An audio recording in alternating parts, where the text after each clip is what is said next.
Hola, soy Juan Torres. Bienvenida, bienvenido a Ecolecciones, mis lecciones de economía en vídeos de 10 minutos.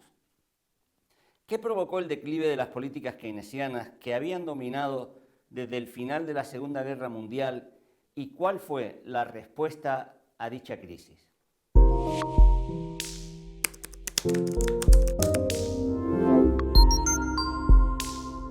Como creo que has podido descubrir en las lecciones anteriores, las respuestas a los problemas económicos se dan bajo la forma de políticas económicas que pueden ser distintas y de hecho lo han sido a lo largo del tiempo, dependiendo de las circunstancias o de los países en las que se ponen en marcha. En esta lección te explico las que se han ido aplicando en los últimos decenios desde que entró en crisis el keynesianismo dominante desde el final de la Segunda Guerra Mundial hasta el enorme shock que produjo en las políticas económicas la pandemia de la COVID-19 a partir de marzo de 2020, pasando por las que trataron de dar respuesta a la gran crisis que se inició en el sistema financiero en 2007.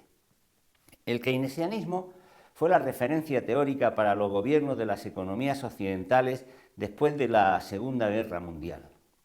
Eso se manifestó en la preeminencia de dos grandes líneas de actuación. Por una parte, la política monetaria y la política fiscal.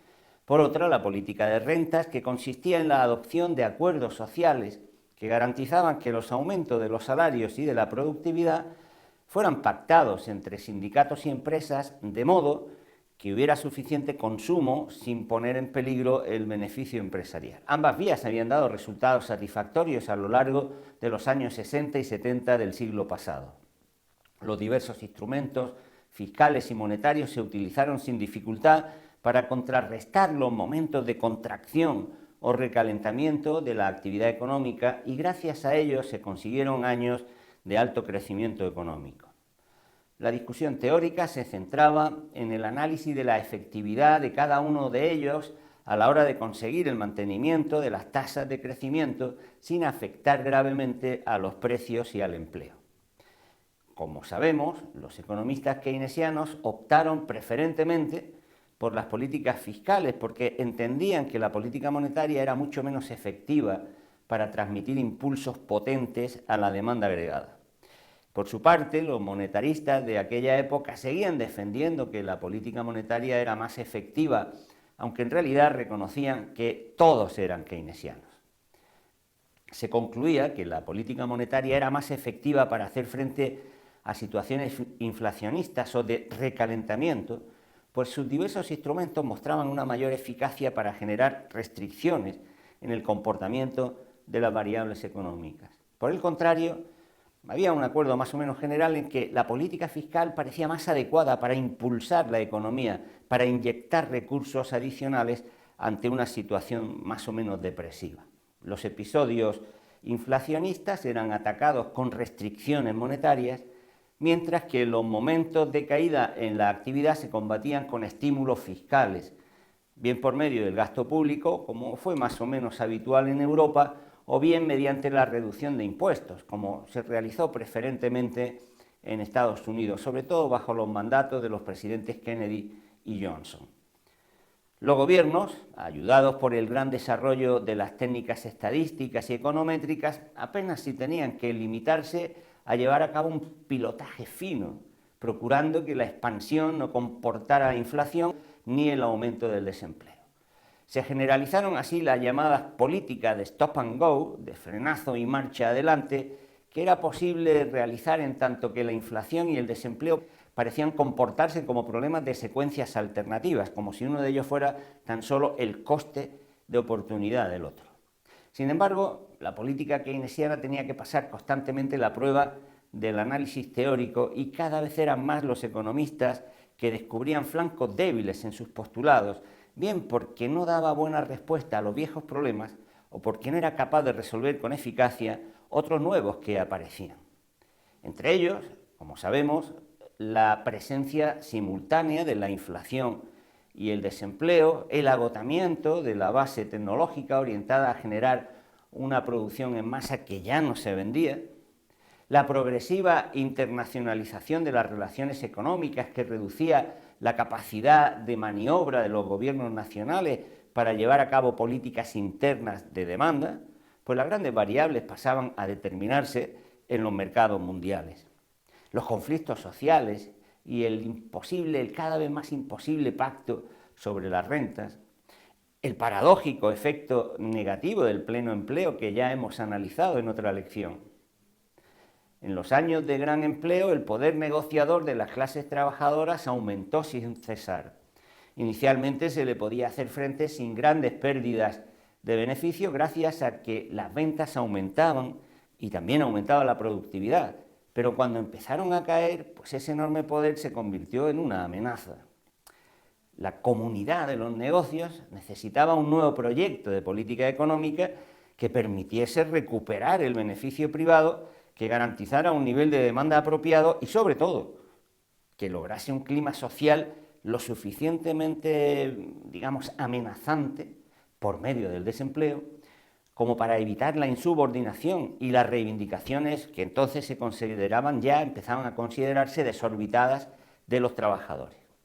La política keynesiana, basada en el intervencionismo y en el pacto de rentas, se había convertido en un obstáculo que impedía recobrar el beneficio y combatir un desequilibrio de las economías, cuya primera manifestación era la inflación derivada de la lucha ya sin control por el reparto de las rentas. La respuesta inicial a la crisis del keynesianismo, como inspirador de la política económica de aquella época, vino de la mano de la que se autodenominó inicialmente Revolución Conservadora, iniciada casi al mismo tiempo por Margaret Thatcher en el Reino Unido y Ronald Reagan en Estados Unidos, cuando ganaron las elecciones en 1979 y 1980 respectivamente. Ambos iniciaron su gobierno formulando dos nuevos objetivos de política económica: la reducción de la inflación y la disminución del déficit público, y anunciaron que para ello recurrirían a los principios y fórmulas que durante años había venido defendiendo Milton Friedman frente a la ortodoxia keynesiana dominante, es decir, la confianza en el mercado como mecanismo proveedor de equilibrios automáticos de máxima eficiencia y el individualismo frente a la solidaridad que había inspirado los sistemas de protección social del estado del bienestar. Desenterraban así las ideas del liberalismo decimonónico que el keynesianismo había dejado en desuso, y por eso se comenzó a denominar a esta nueva etapa, a esta nueva corriente, como neoliberalismo. La implementación de esta respuesta conservadora, de la revolución conservadora, como ella misma se llamó, tuvo cuatro pilares. En primer lugar, una nueva política monetaria, limitada a mantener un crecimiento constante a lo largo del tiempo de los agregados monetarios y centrada en conseguir la estabilidad de los precios. En segundo lugar, la economía de la oferta, un conjunto de propuestas que trataban de aplicar los principios del mecanismo de precio de mercado a la política macroeconómica. En concreto, se estableció que los impuestos imponen costes severos al esfuerzo y al ahorro y que había que rebajarlos. En tercer lugar, el rechazo del intervencionismo estatal, que llevó a aplicar amplios programas de privatización de empresas y de capitales públicos, así como una profunda desregulación orientada a eliminar todas las trabas posibles para el desarrollo de la iniciativa privada. Finalmente, considerar que los individuos son completamente racionales a la hora de actuar y que, en consecuencia, no tienen en cuenta tan solo sus errores pasados, sino también los datos nuevos de los que disponen. Y si esto es así, entonces resultará que los sujetos modificarán sus conductas cuando un gobierno cambie de política. Y eso significa que las políticas económicas, incluyendo la monetaria, porque la fiscal era rechazada de plano por las razones que acabo de comentar, no tenían efecto alguno porque serán anticipadas por los individuos. Por lo tanto, no debe acudirse a ellas, porque no tendrán efecto. Solo debe dejarse hacer al mercado, en donde los individuos actúan racionalmente y con plena libertad. A partir de estas ideas se abrió una nueva etapa de políticas económicas que no solo cambiaron el panorama económico, sino a la sociedad en su conjunto y a los seres humanos en su singularidad. Veremos su desarrollo y consecuencias en las próximas lecciones.